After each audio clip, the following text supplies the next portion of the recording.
What's good, YouTube? There's been a lot of trade buzz going around the league since the deadline's only a month away. So what I'm going to do is focus on a few players and give my input on potential trades. Now, if this is your first time here and you like NBA or NFL related content, don't forget to like, comment, and subscribe so you don't miss out on future videos. So today we're going to do Jrue Holiday, and he's been a great point guard for the Pelicans, more shooting guard, some small forward even this year. He's been a really good defensive anchor for them and playmaker. But with the youth movement going on in New Orleans and them not being able to compete for that playoff spot, I think it's time that the Pelicans do move on from Holiday. So we're going to look at some trade packages and landing spots for him. Now, the first one being to the Miami Heat. I actually really like this trade. I think Jimmy Butler and Jrue Holiday, I really think they'd work well together. They're really good defensive guards. It'd be hard to score on either Butler or Holiday on the wing. Neither of them are really good three-point shooters. They're serviceable at least, but when you have Duncan Robinson, Kendrick Nunn out there, they have enough spacing to go with. And Miami Heat plays pretty freelance. A lot of them create. All their players are very versatile, which I really like.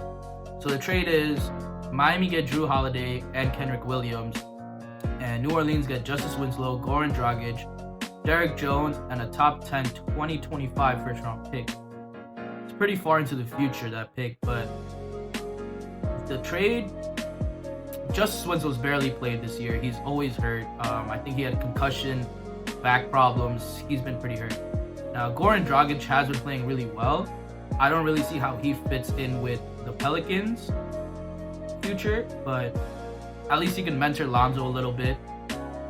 Derrick Jones, very young, very athletic. He's always pretty nice to have, but mostly it's that top 10 protected pick that the Pelicans want.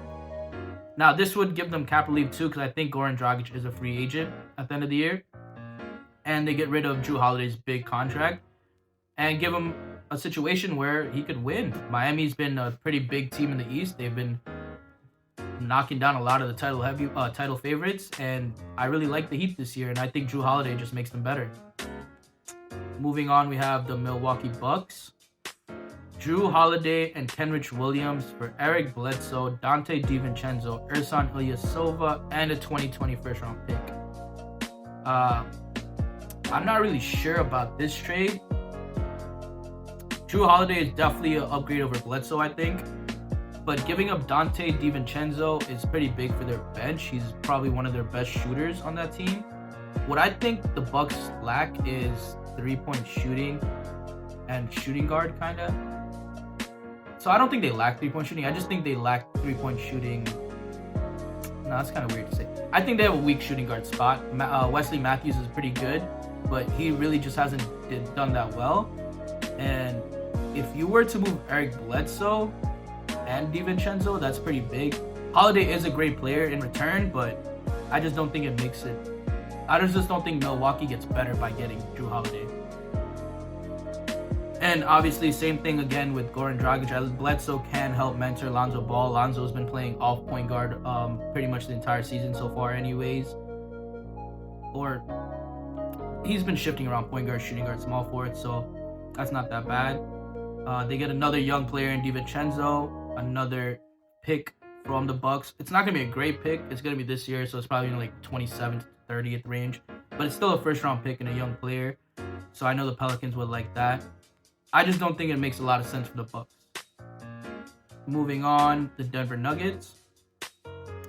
The Nuggets get Holiday and Jahlil Okafor, and the Pelicans get Gary Harris, Hernan Gomez, and Malik Beasley. The reason the Pelicans probably do this is for Gary Harris. I think he's the only player here that makes it worthwhile. He's a pretty good 3-and-D shooter. He could probably fit well really nice next to Lonzo. The Nuggets obviously get a lot better. They get a better player in Jrue Holiday, just as well a crazy good defender. In Holiday, you could help Jamal Murray with the guard assignments. And then Malik Beasley is also another young asset that would be nice to have. This makes a lot more sense for the Nuggets than it does the Pelicans. Again, I think the Pelicans would want more first-round picks and young assets. Gary Harris is a good deal out of it, but I don't think it makes it worth it for them.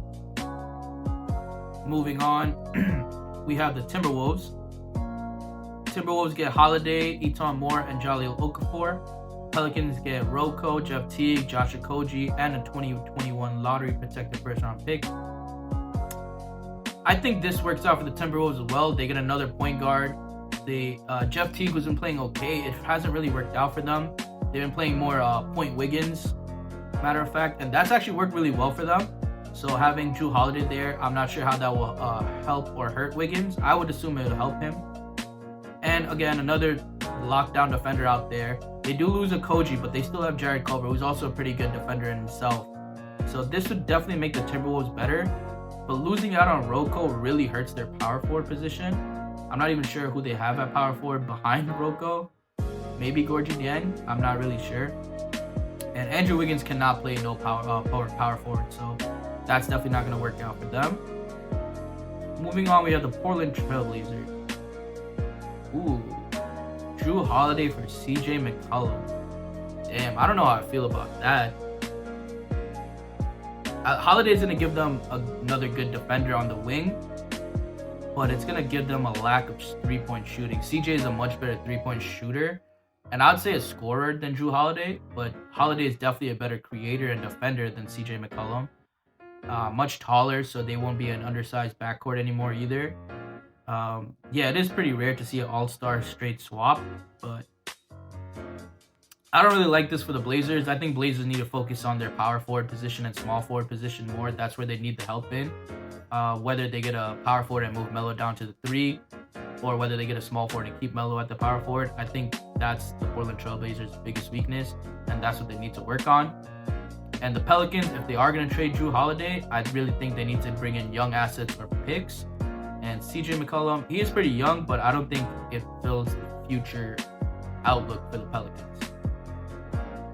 And that's all. Let me see. One trade that I like out of these ones, I really like the Miami Heat one. I really like Miami this year. I think they're doing really amazing things. And Jrue Holiday and Jimmy Butler, I feel like they would just get along. They're both like hard-nosed, tough-minded guys, and they both want to win. Like Jimmy said, he'd score 0 points if they win the game. I think Jrue Holiday has the same mentality as that, and I just really think they'd be a really good fit together. I also like the Nuggets one for Jrue Holiday. Not so much for the Pelicans, but I really like Jrue Holiday on that Denver team. It's gonna give them a little bit more power, star power on that team. Maybe help them in the playoffs. They are more of a regular season team. Hopefully Holiday can make them into a much better playoff team. And yeah, that's about it. So that's all for this video. If you have any more ideas on who I should do next, I have a lot left to go through. Bogdanovich, Kyle Kuzma, Derrick Rose, Aaron Gordon, DeMar DeRozan. Just leave a comment down below, and whoever gets the most likes is who I'll probably do next. Again, if this is your first time here, don't forget to like, comment, subscribe so you don't miss out on future videos, and I'll see you soon.